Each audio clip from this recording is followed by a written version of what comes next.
Swear.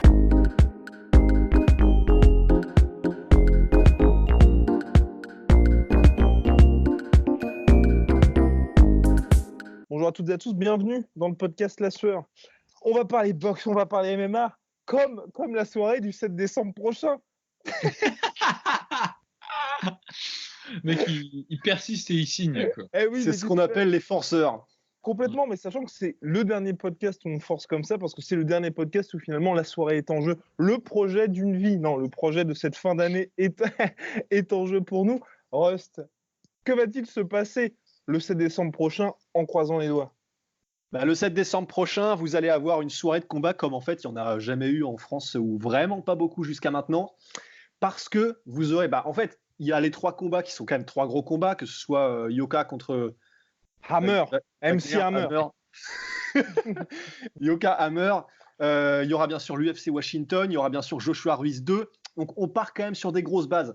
Et en fait, mais surtout, au-delà de ça, cette soirée, ce sera un truc, on va être tous là, genre ça y est, les pieds solides, on sera chaud de 22h à 6h du matin.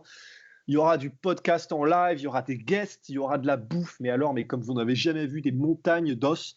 Il y aura buffet américain, je sais pas encore ce que ça veut dire. Oui, ça buffet américain à volonté, c'est tu sais, les trucs classiques des buffets américains, donc à savoir de la viande, des trucs comme ça, comme tu l'as dit précédemment, et j'en sais s'exploser vite. Happy hour également, hein, donc là normalement ce sera all night, je pense.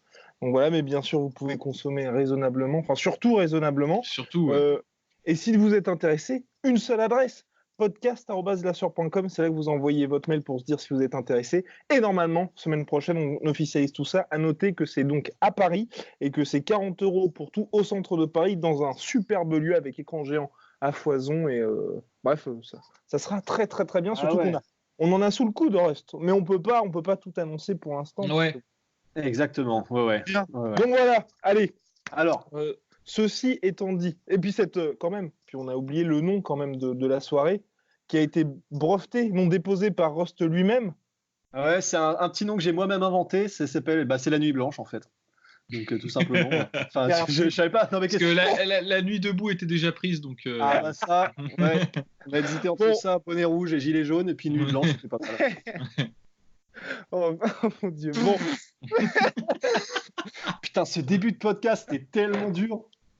On va prendre le rythme. On commence avec la boxe parce qu'il y avait un gros choc entre Errol Spence et Sean Carter. Non, pas Sean Carter, Sean Porter. Qui devait normalement pour tout le monde, en fait, c'était un choc mais un sous-choc. C'est ce que je disais à Rust. Si les gens ne connaissent pas spécialement la boxe, c'est un peu comme si avant d'avoir un PSG Real Madrid annoncé, tu tapes un PSG Lyon. Donc, c'est pas super excitant, mais tu te dis quand même ça peut être intéressant. Et finalement, Porter a vraiment tenu la dragée haute à Spence et l'a obligé finalement à faire le combat dans son style, donc à savoir pas du tout esthétique, et c'était de la baston pure et dure. Il a rentré dedans, il a accepté de prendre des coups pour justement en donner, et on voit qu'à la fin, finalement dans les statistiques, d'une part, les deux ont tenté autant de coups, sauf que Spence a bien évidemment été plus précis, tout simplement. Et il y a surtout ce knockdown 11e round qui fait pour beaucoup, parce que c'est vrai qu'il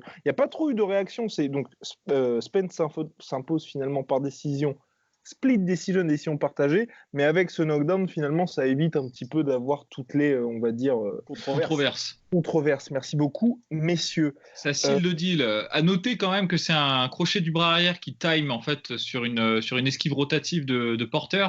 Donc c'est un beau geste qu'il a tenté plusieurs fois pendant le combat et il a réussi à trouver la marque en fin de compte. Donc c'est plutôt une bonne chose.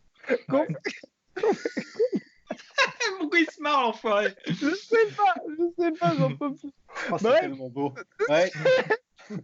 Non, mais c'est magnifique. Mais vraiment, voilà, en fait, c'était un de ces combats où, en fait, oui, bien sûr, de toute façon, ce sont des combattants d'un tel niveau que forcément, on pourrait partir dans des explications techniques, mais le truc, c'est vraiment que. Non, on veut pas. Non, en fait, c'est vraiment le genre de combat où tu veux pas y aller parce que ça te prend tellement aux tripes et aux émotions que tu fais passer ça avant la technique, en fait. Oui. Donc, on en a profité comme on profite d'un Diego Sanchez, Wilmer Melendez. Oui, non, mais sérieusement, plus sérieusement. Non, très sérieusement. Donc vraiment, c'était extraordinaire, c'était exceptionnel. Et déjà, premièrement, merci parce que Sean Porter, mine de rien, il a quand même réussi à faire travailler Errol Spence. Et jamais, parce que Spence ne s'était jamais pris autant de coups dans sa carrière dans un combat. Ouais, voilà. Enfin, donc c'est quand même une sacrée performance. Et ok, c'est pas le choc qu'on attendait, mais c'était vraiment hyper plaisant. C'est pour ça qu'on regarde les sports de combat et qu'on regarde la boxe. Techniquement, c'était superbe, c'était hyper plaisant. Il y a eu du drama, mais il y a eu vraiment pendant les 12 rounds, il y a eu un super rythme. C'était accéléré, c'était des super déplacements de porteurs, c'était une super gestion de distance de Errol Spence, ce qu'on attendait et ce qu'on a eu. Donc non, franchement, c'était génial, quoi. Même si c'est pas le combat qu'on attend entre les titans. C'est quand même des super moments de boxe, quoi. Franchement, c'est génial. Et on voit là Porter qui s'incline, donc mais avec honneur. Donc ça, franchement, c'est superbe pour lui, superbe pour la boxe. Maintenant, messieurs, contre qui voulez-vous voir notre ami Errol Spence, qui là, mine de rien, sa cote monte encore un peu plus. Il a les 2 ceintures. Finalement, il lui reste celle donc de Terence Crawford à prendre, le combat que tout le monde attend également. C'est ça. Et Pacquiao. Mais Pacquiao qui n'a pas l'air d'être très très chaud pour se taper Errol Spence. On comprend. Non, moi, je pense que Spence, il faut qu'il se tape avec Crawford. Ouais. C'est tu l'as dit, c'est le combat que tout le monde attend objectivement. Donc là, il vient d'engranger une victoire de plus. C'est une pierre en plus dans la négociation qui s'annonce. Maintenant, on n'attend que ça, quoi. Est-ce que vous pensez qu'ils vont le faire? Parce que c'est ce que je disais à Rust avant, c'est les deux, Crawford et Spence, sont aujourd'hui parmi les tops du pound for pound, sont effectivement extrêmement talentueux, mais on peut se dire qu'ils ne sont pas assez connus pour que leurs deux camps se disent « Ok, on va le faire maintenant, on peut peut-être essayer de grappiller encore 3-4 victoires pour se faire peut-être 5 millions en plus chacun ». Le problème, c'est que c'est un peu ce que disait Tony Yoka dans l'interview de la sueur, pour le coup, mais il a raison, c'est ok. C'est pas forcément le temps optimal et le moment optimal pour faire ce combat-là si ton objectif c'est de brasser les millions. Ok, d'accord, c'est recevable d'un point de vue économique, mais le problème c'est que si on regarde ce sport, dans un monde idyllique, c'est pas pour ça qu'on regarde. C'est ok, ça fera moins que ce que ça pourra faire parce que Pacquiao Mayweather, même si c'est pas le combat qu'on attendait à ce moment-là parce qu'il avait 10 piges de retard, il a quand même fait des millions et des millions de pay-per-view et finalement c'est ce succès-là que regardent les promoteurs. Mais c'est vrai que c'est dommage parce que du coup, on se prive d'un des plus beaux combats qu'on pourrait avoir maintenant. Ouais. Et ça fait chier. C'est vrai que vraiment, c'est ce genre de moment qui fait qu'on dit toujours que la boxe anglaise est en train de mourir pour ce genre de choses. Bon, en fait, ça fait quand même un sacré bout de temps qu'on le dit et elle est toujours pas morte. Donc, je pense qu'il faut aussi qu'on arrête un petit peu ce genre de truc. Mais en tout cas, c'est vraiment frustrant. C'est dommage, quoi. C'est encore une nouvelle fois une preuve que c'est pas que du sport, quoi. Pas mieux. Et là, Spence est donc parti pour affronter Danny Garcia, qui est monté sur le ring juste après le combat. Voilà. Ouais. De toute façon, on va couvrir ça parce qu'on n'a pas le choix, messieurs. Bien. On va passer maintenant à l'UFC, parce que c'était l'UFC Copenhagen également hier soir. Un événement très plaisant, puisqu'il y avait des noms intéressants un peu partout sur la carte. Ce n'étaient pas forcément les noms les plus ronflants, mais ils étaient intéressants. Alors messieurs, vous fais un truc avec tes lèvres là. Non mais je suis fatigué, vous avez pas dit là, je suis tellement. Ouais, bref.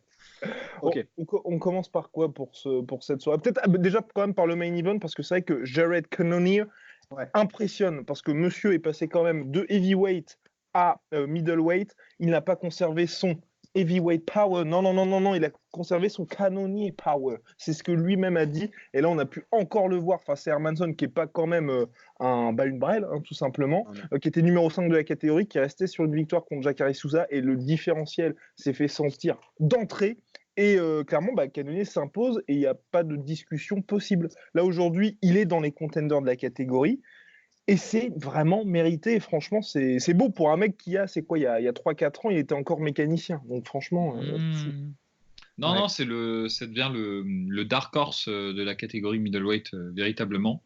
Les gens auraient tort de le sous-estimer parce que ce qu'il a montré, c'est qu'il apporte une combinaison d'éléments qui sont particulièrement dangereuses en fait, à ce niveau-là. Il a du pouvoir de KO, il est explosif et il s'affine techniquement. Donc... forcément, ça le rend de plus en plus dangereux. Il n'est pas archi complet, on ne va pas se mentir, mais finalement, s'il arrive à exprimer son jeu, ce n'est pas important. S'il arrive à dicter le déroulement du combat et s'il arrive à exprimer sa puissance de frappe, c'est pas important. Ça peut être vraiment un sprawler-brawler, comme on n'en fait plus depuis, j'allais dire depuis Chuck Liddell, mais c'est pas en middleweight, mais ça peut être cette forme-là de stratégie et ça peut avoir du succès en middleweight. Moi, je trouve que c'est un peu dur parce que je sais que c'est pas ce que tu voulais dire, que c'est un pur brawler, évidemment, mais en fait, j'ai été vraiment impressionné par Cannonier, vraiment impressionné comme on est impressionné par, je sais, vous allez me dire, gardons les proportions, mais comme TJ Dillashaw quand il a combattu pour la première fois, comment il s'appelait déjà ? Renan Barão. Très franchement, même si c'est pas pour un combat pour le titre, c'est pas une telle révélation parce qu'on savait déjà qu'il était sur une lancée après Anderson Silva et je sais plus qui l'a combattu juste avant, mais en gros David Branch, oui voilà, en plus qui est quand même pas mauvais. Donc en fait j'ai été impressionné parce que Jack Hermansson, comme tu le disais Guillaume, c'est vraiment, c'est pas une brêle, hein, c'est un mec, s'il a battu Jacare, clairement c'est donc qu'il fait partie des tout meilleurs de la catégorie. Il l'a vraiment battu, c'est-à-dire que c'était pas controversé, c'était fair and square. Et le truc c'est que là, pour moi, il a été bon partout. Il a été très très bon dans les défenses de takedown. Il a été très bon. Il s'est jamais fait surprendre parce que Hermansson, il est vraiment tricky. Il est vraiment pas orthodoxe non seulement dans sa manière de frapper, dans sa manière de bouger, etc. Mais même dans le rythme qu'il a et le timing qu'il a de ses takedowns et les manières dont il met au sol. Il est très étrange ce mec-là.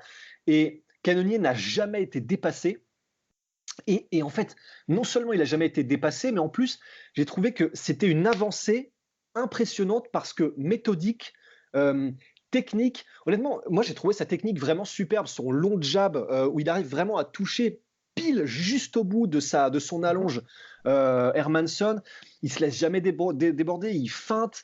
Et puis le knockdown, mine de rien. Le knockdown a été travaillé. En fait, le knockdown a été travaillé et puis de toute façon parce qu'il a réussi à choper avec son uppercut en timant bien Hermansson qui faisait les mêmes mouvements de buste depuis le début du combat.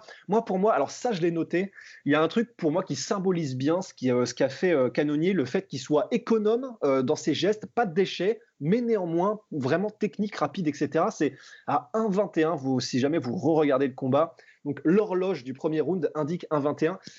Il fait un leg kick, un check de leg kick intérieur qui est juste, mais sublime.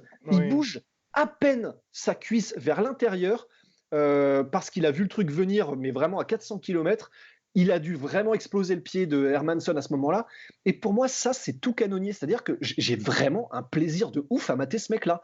Il est pas, on pourra en reparler tout à l'heure, par exemple au Bellator il y avait Juan Archuleta qui combattait, t'as l'impression que le mec il y a la moitié des trucs qu'il fait c'est n'importe quoi et ça crame de l'énergie pour rien, et là c'est vraiment l'antithèse de ça et vraiment ça fait du bien je trouve de voir tout ça.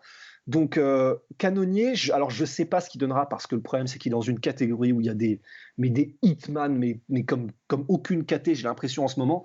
Surtout là le prochain combat ça s'annonce sportif pour lui, hein. Parce que du coup il va être obligé de taper un top 5 et bon courage quoi. Mais en tout cas, malgré tout, j'ai été impressionné par Jared Cannonier, très franchement. Alors, Polydomso, Jared, la fin de l'innocence ? Non, mais pareil, c'est juste, je pense que ça fait un moment, de toute façon, moi, dès le combat contre David Branch, je me suis dit, c'est plus le même homme, en fait. Ouais. Entre sa carrière de light heavyweight et sa carrière de carrément d'heavyweight, où il était un peu là pour toucher le chèque, pour le dire de manière vulgaire un peu. Et là, il a d'autres ambitions, et il apporte quelque chose de différent sur la table, il est plus puissant, plus explosif. Effectivement, il est fondamental. Moi, je parlais de brawler parce que là où il a attrapé en fait Hermansson, c'est sur une transition. Et c'est pas, on va pas mentir, c'est pas super clean la façon dont il l'attrape. Mais c'est vrai qu'il fait des choses très propres. On peut notamment parler de son combat contre Anderson Silva. Il y en a qui parlent de blessure. C'est une blessure, mais c'est une blessure parce que c'est lui qui le blesse, quoi. Tu vois, dans ce cas-là, je suis d'accord. C'est comme si tu me pètes le nez, c'est une blessure. Tu m'as pété le nez, mais c'est parce que tu m'as touché dans la tête, quoi. Tu vois. Là, en fait, les low kicks contre Anderson Silva, c'est parce qu'il avait réussi à trouver la faiblesse et il a répété le truc et il a blessé Anderson Silva. Donc, effectivement, je pense que si les gens continuent de le sous-estimer, parce que je pense qu'il y a beaucoup de gens qui le sous-estiment, il pourrait monter très haut. Effectivement, après, j'ai du mal à le voir vraiment taquiner les sommets en middleweight parce que c'est vrai qu'il y a des mecs qui sont excessivement bons et en plus qui sont bons dans des domaines où, enfin, tu vois, c'est pas un lutteur exceptionnel, donc il peut se faire dépasser en lutte par les lutteurs exceptionnels. Et même si c'est un striker fondamental dans ce qu'il fait, qui est très propre, je suis d'accord, il est économe et il a de la puissance, bah, il y a des strikers qui le dépassent en technique. Mais du coup, c'est cool de voir en revanche le plein potentiel d'un mec comme Cannonier. Ouais, on en avait parlé, et ça, vous pourrez retrouver la vidéo après son combat contre David Branch, on disait c'est cool que finalement il ait eu l'opportunité de passer du statut de journeyman au statut d'un mec qui puisse s'entraîner complètement, et on peut se faire la réflexion, combien de canonniers dans la nature, tu vois, combien de combattants on se dit ouais bon bah il est médiocre, mais en fait en réalité s'il avait le support, l'infrastructure et le temps nécessaire pour s'entraîner, pourrait être exceptionnel. Et c'est vrai que Cannonier, bah, juste de pouvoir être simplement professionnel, ça l'a fait passer dans le top 10 de la catégorie à laquelle il appartenait en fait. Et du coup, surtout d'affronter des mecs qui font sa taille, parce que je pense aussi, moi, c'est ça qui fait qu'aujourd'hui, il arrive à être aussi, comme tu disais, Rust, au niveau du jab, au niveau des checks, au niveau des leg kicks, et puis même de la manière avec laquelle il se déplace, avec laquelle il manipule les gars. Là, enfin, pour lui, il est avec des gars qui font sa taille. Il n'a pas ce déficit en allonge comme il avait en heavyweight et en light heavyweight. Enfin, c'est vraiment sa catégorie naturelle. C'est pas au-delà de quelqu'un comme Demetrius Johnson qui avait fait justement cette transition entre combattant à mi-temps et combattant à plein temps, mais qui reste finalement grosso modo dans la même catégorie. Là, le gars, on va dire, il s'est aussi trouvé une nouvelle hygiène de vie. Et aujourd'hui, c'est pas un mec qui fait énormément d'efforts pour faire le poids, non, c'est un combattant qui fait effectivement son weight cutting, mais qui mange bien. C'est sa femme qui lui fait manger, il n'a même pas de nutritionniste, et c'est juste qu'il peut faire plusieurs entraînements par jour, et il récolte les fruits finalement d'un mode de vie sain. Ouais, en plus, il s'entraîne avec une bonne team, si j'ai bien compris. Il est avec Benson Anderson au MMA Lab. Donc en plus, il a vraiment quelqu'un qui techniquement peut lui apporter. C'est pas, il peut encore largement progresser si c'est un gars comme Benson Anderson qui l'a sous son aile. Franchement, c'est. D'ailleurs, on le voit parce qu'il met des low kicks au mollet là. Et alors ça, c'est la trademark de Benson Anderson et c'est assez stylé. Donc vraiment très bonne surprise pour Cannonier. Non, justement, pas bonne surprise, mais encore une nouvelle confirmation de Cannonier, et comme quoi il est non seulement bien en middleweight, mais que il va atteindre son plein potentiel, et les combats contre les top 5 vont être vraiment magnifiques. Oh, ça s'annonce intéressant. Messieurs, il y avait également sur cette carte, donc qui était ma foi intéressante. Je ne sais pas si on fait tous les combats, on peut faire surtout tous les combats. Ouais, non, pas tous les combats, non, c'est pour ça. Moi, je dis, on passe à Yohan Kutelaba contre Khalil Rountree, qui est l'un des chouchous de la sueur. On en avait parlé, je crois, avec Polydomso dans le live, et puis même précédemment. C'est le gars qui finalement passe d'une performance exceptionnelle contre, par exemple, Gokhan Saki, à ensuite se faire absolument démonter contre Johnny Walker, puis revenir fort comme jamais après un stage intensif au Tiger Muay Thai. Et là, finalement, Yohan Kutelaba lui a mis un gros stop. Ouais, c'est pas de bol. Bon, en même temps, Kutelaba, depuis le temps qu'on le suit, c'est un mec en fait qui c'est le meilleur combattant du monde sur un round, quoi. Sur 3 minutes. C'est vraiment très drôle, hein, Kutelaba. Tu le vois par exemple dans son combat contre Teixeira, où pendant le premier round, j'ai galéré, j'ai trébuché sur le nom du mec. Sur le premier round où il dépasse vraiment Glover, du coup. Et il arrive vraiment à le prendre de vitesse et à le faire passer quasiment pour un mec en retard, quoi, et pas au niveau. Et à un moment donné, on sent qu'il a atteint son point de stop, tu vois, où la batterie est vide. Et là, c'est plus le même homme, quoi. Et il recule et il est plus du tout offensif, et il perd, quoi. Il perd. Et c'est vrai que là, il était dans la période, dans le moment où il était dans le vert, quoi, contre Khalil Rountree, et il lui a laissé aucune chance, quoi. Ouais. Non, c'est vraiment très bien joué de la part de Kutelaba, parce que bon, j'ai une petite pointe de déception quand même pour Rountree, parce que bon, il a pu placer un de ses fameux middle, mais bon, ça c'est anecdotique. Mais même au-delà de ça, je sais pas, j'ai pas senti une manière de combattre qui était particulièrement intelligente, en fait, parce que Kutelaba, on sait ce qu'il apporte, il est extrêmement agressif sur les premiers rounds, donc t'as pas vraiment intérêt à faire des énormes coups de battoir comme ça, où tu te déséquilibres presque toi-même, et en plus des trucs assez lents et tout ça. Et c'est un peu ce qu'a fait Roundtree. Il y a une des mises au sol qui est vraiment, mais genre le 101, où c'est Roundtree qui fait, je crois, c'est un 1-2 en crochet, mais vraiment, il envoie tout ce qu'il peut sur le crochet, le deuxième, le crochet gauche. Évidemment, il se fait timer. Et comme il est à moitié en déséquilibre lui-même, il se fait mettre au sol directement. Et ça, que ça arrive au bout de 2 minutes, je trouve pas ça ouf de la part de Roundtree, parce que il s'est fait choper. En plus, pour le coup, Cutelaba, c'est un bon lutteur. Tu sais que quand tu arrives au sol avec Cutelaba, et en plus dans les premières minutes, tu peux commencer à flipper. Donc un petit peu déçu quand même de la part de Roundtree, et bravo à Cutelaba qui a su capitaliser et vraiment tout donner, sur un ground and pound d'une brutalité, mais bestiale. Ground and pound moldave, et du coup, bravo à Cutelaba. Mais pareil, c'est le Sam Greco du MMA, quoi. Je sais pas ce qu'il. C'est ça, ouais. On va voir ce qu'il donne sur les prochains combats, mais en plus, comme Khalil Roundtree et Cutelaba sont à ses côtés, en tout cas en light heavyweight, ils vont probablement le mettre contre un mec qui est un peu solide. Et voilà, je suis pas encore convaincu, quoi. En tout cas, ce qu'on peut dire, c'est parce que nous avons nos infos, c'est que sur le sweep, c'était quelque chose qui avait été travaillé spécifiquement à l'entraînement par Yann Cutelaba. Voilà. Absolument.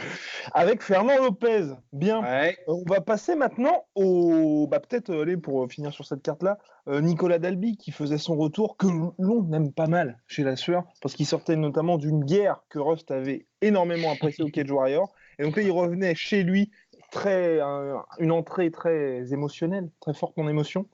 Et il s'est imposé par décision unanime. Ça fait plaisir. C'était pas le fight of the year, on va pas se mentir, mais bon, contre Alex Oliveira, qui est quand même un mec connu, un mec coté, donc ça fait plaisir pour lui. Franchement, c'est une bonne victoire, et ça montre aussi, mine de rien. Moi, j'étais étonné que l'UFC le mette Oliveira comme combat de retour. Parce que c'était pas un combat facile. C'était pas un combat facile. Oliveira, il est vraiment dangereux. En plus, c'est un mec qui triche pas mal, oui. on peut le dire, mais qui sait tricher, tu vois. C'est-à-dire, il y a tout un savoir-faire là-dedans, et il est assez efficace là-dedans. Donc c'est vraiment un combat qui est pas simple.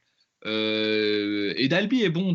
Il avait eu un premier run à l'UFC, pas super prolifique. Enfin, je veux dire, en gros, ça s'était pas très bien passé, mais c'est quand même, pareil, Dalby, tu vois, on parlait de Cannonier, qui est un combattant, s'il pouvait faire ça.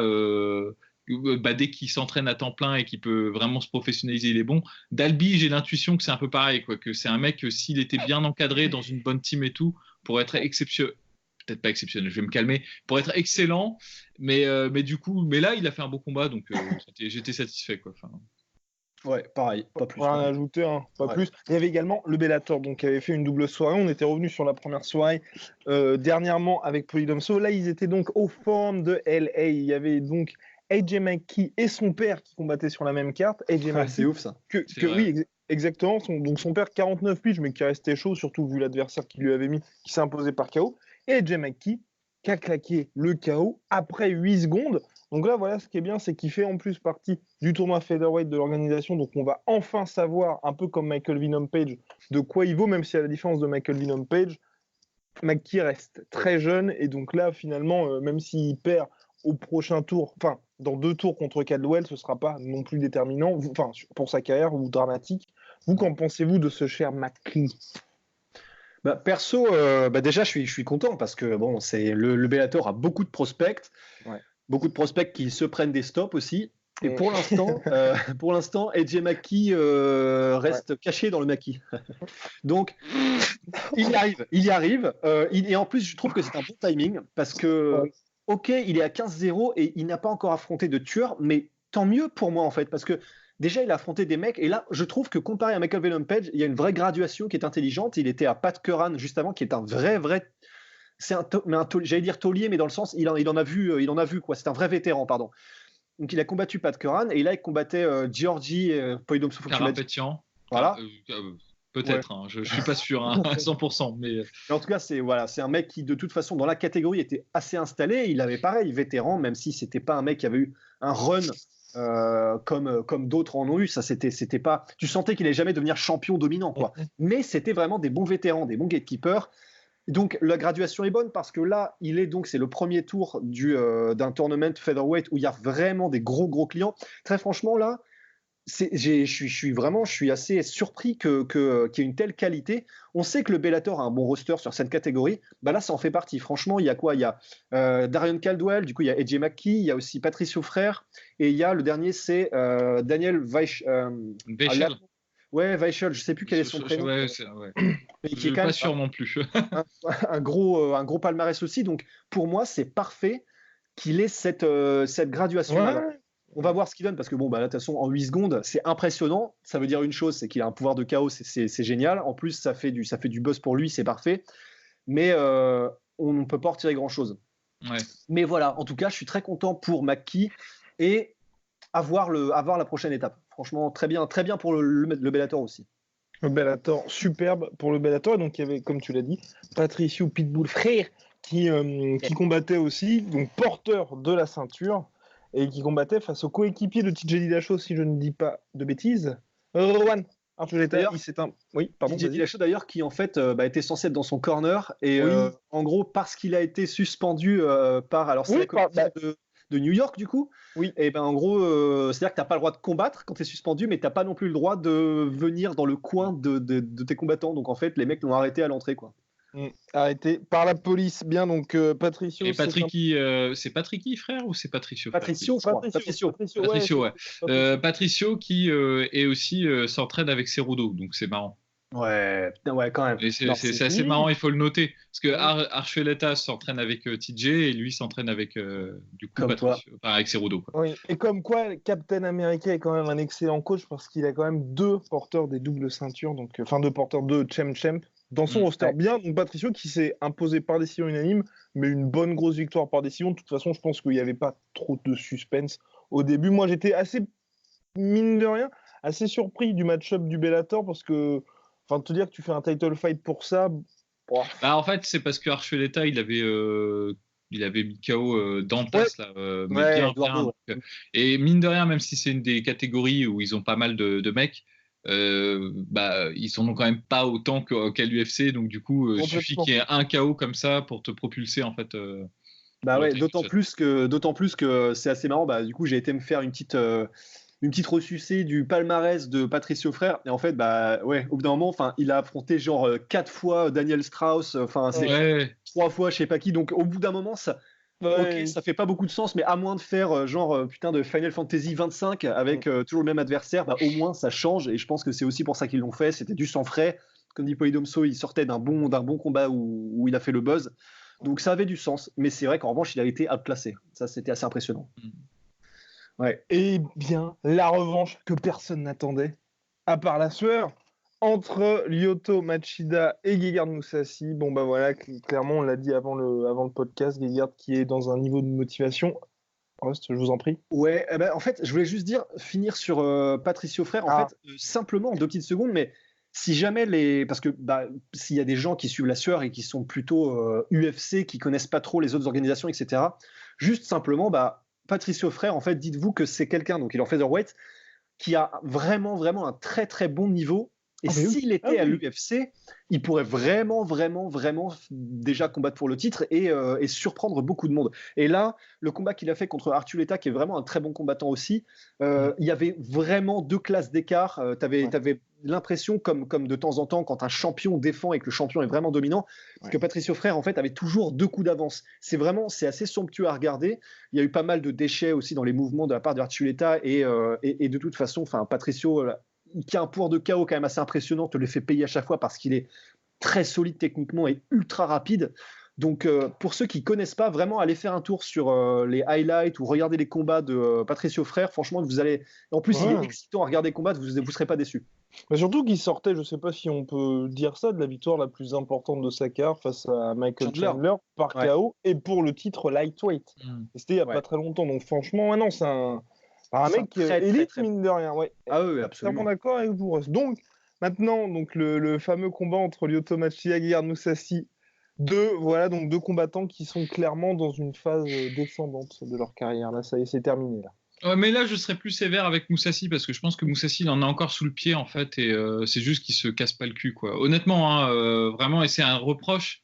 J'adore Mousasi, je suis un énorme fan de Mousasi. Les gens de la sueur peuvent confirmer. Mais c'est le reproche qui a qui l'a poursuivi toute sa carrière, quoi. C'est un mec qui aurait pu accomplir, mais beaucoup plus, en fait. Ouais. Il y a un problème de motivation. Peut-être parce que les choses sont trop simples pour lui aussi. On peut s'aventurer un peu sur une explication comme ça.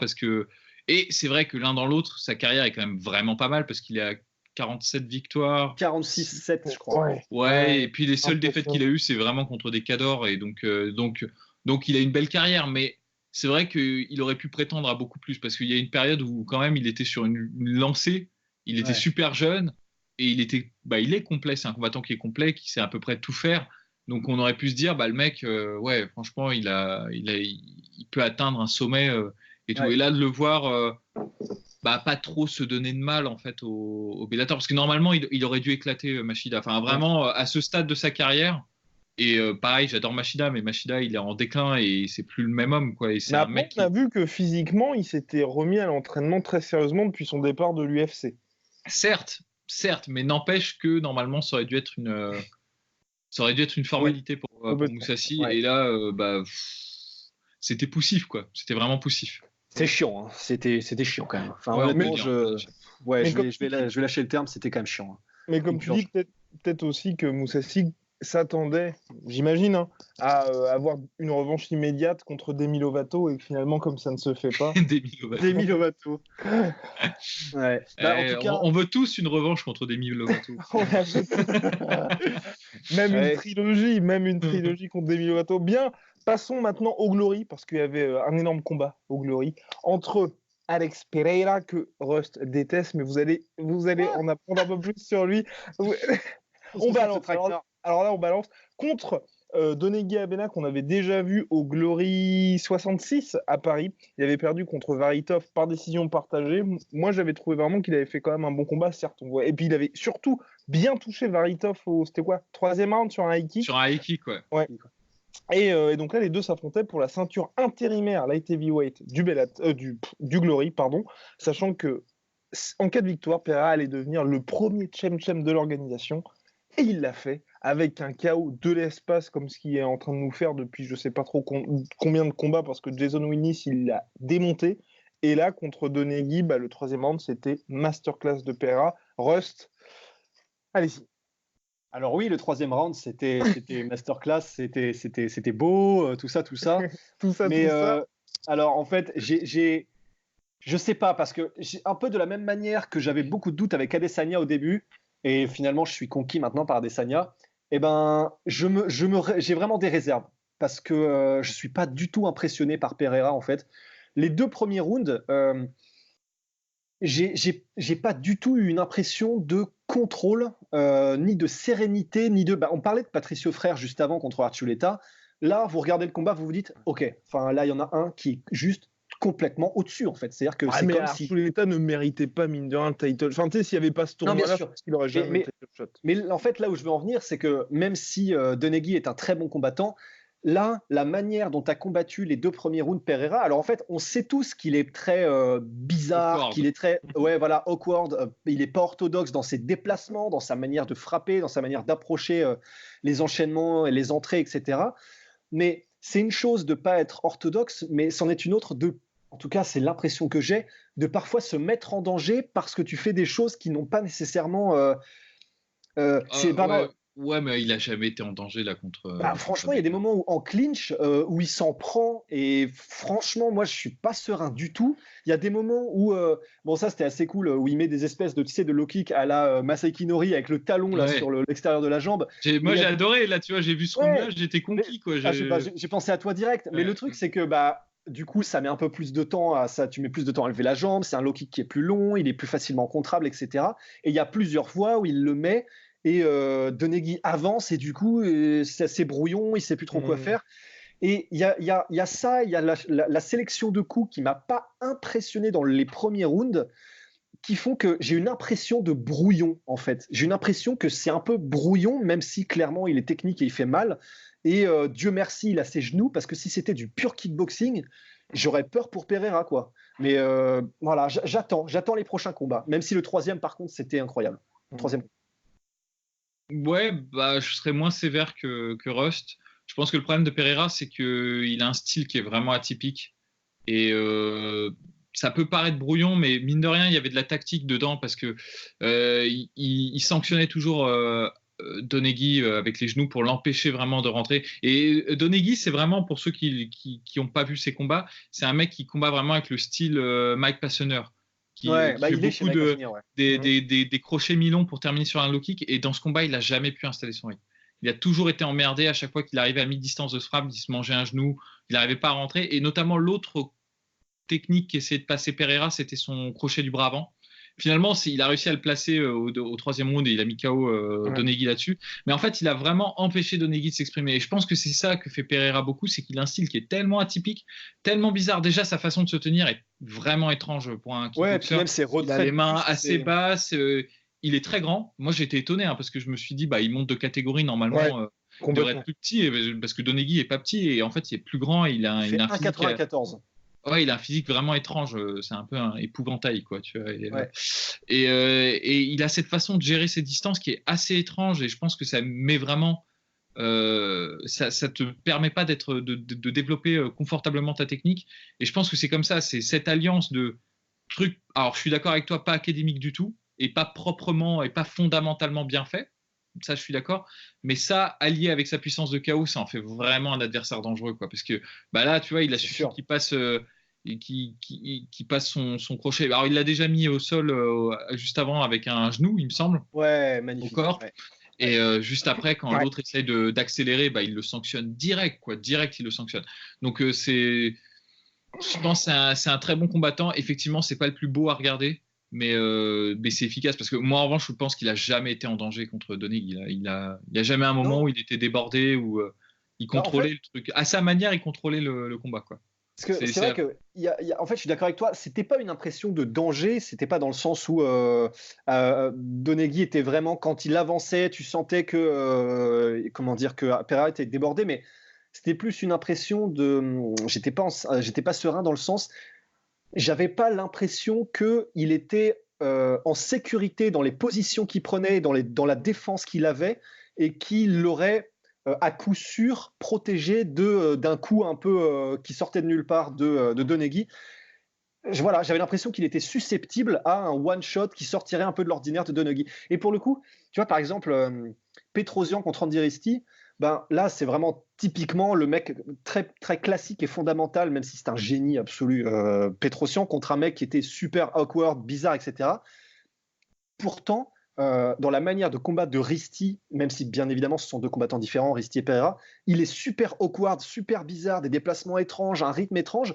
Et pourtant là, chez Risti, tu vois, j'avais vraiment une impression, malgré tout, il sait ce qu'il fait, il n'est pas tellement en danger, il gère la distance, ses coups sont précis, etc. J'ai pas cette même impression en fait avec Pereira. Mais voilà, comme je disais au début, en tout cas pour moi, c'est parce que j'en suis pas encore convaincu, mais parce que généralement les gens sont plutôt des puristes. C'est très rare les gens qui développent eux-mêmes un style super awkward et donc qui sont capables d'apprécier ce genre de style. Mais je vais attendre qu'il continue contre Varitov et contre d'autres light heavyweights. Non, c'est chaud, mais pour en être vraiment convaincu, de la même manière que j'ai été convaincu par Adesanya après, quand j'ai vu qu'effectivement, tu peux pas ne pas être convaincu. Je pense, pour appuyer ton propos, je pense que aussi ce qui rend ton impression un peu plus vive concernant Pereira sur le fait que tu n'es pas safe quand tu le regardes, que tu ne te sens pas rassuré, c'est comme c'est un peu j'allais dire un grand échalas, tu vois, mais c'est pas une critique, mais dès qu'il prend un coup, il part un peu dans tous les sens et tu te dis, il est frêle, mais en fait, il est jamais, tu le sens jamais sonner. Il part jamais sur les talons, tu sais, il fait pas tu as l'ascenseur, quoi. Mais en gros, c'est vrai quand il prend un coup, tu as l'impression qu'il s'est pris une énorme mandale, en fait. Et ça, exactement. Il est très dramatique dans ses réactions, en fait. Quand il se prend un coup, en fait, c'est vrai que tu as raison. C'est-à-dire que ça peut être trompeur parce que, par exemple, quand il prend un crochet, en fait, il va rouler avec le crochet, mais en faisant en même temps un espèce de retrait de buste. Enfin, tu as vraiment l'impression d'avoir les trucs flottants. C'est dans les festivals champêtres, tu as toujours un truc, une espèce de merde avec une soufflerie dessous, là. C'est un peu ça. Tu as l'impression d'avoir le bonhomme soufflerie. Mais c'est vrai que ça fait partie de sa défense. Donc, c'est ce qui me trompe aussi, probablement. Mais voilà, c'est pour ça que j'attends de le voir contre Varitov pendant 5 rounds contre un mec qui est ultra, ultra efficace. Parce que là, du coup. Ça va être passionnant. Et mine s'il s'impose là, Ah oui, mais cela dit, il est monté d'une catégorie Pereira, mais on a vu dans les Max Holloway contre Poirier que c'était pas facile et pas évident de monter d'une catégorie au niveau, en tout cas, de ta physiologie et morphologie, etc. Ça peut ne pas être une évidence. Là, franchement, j'ai vu un pur light heavyweight. Hein. Il était à son aise sans aucun souci. Ouais. Il n'a pas eu à pâlir en puissance, il n'a pas eu à pâlir. C'était cool. Ah. Ah. C'était super. Bon, bah voilà, messieurs, je pense qu'on a fait le tour sur les actus du moment. On se dit à la prochaine pour le récap de l'UFC 243 Adesanya, enfin Whittaker Adesanya. Iaquinta Hooker. Ouais, et puis c'est tout, je crois. Hein. Et puis c'est... Soit.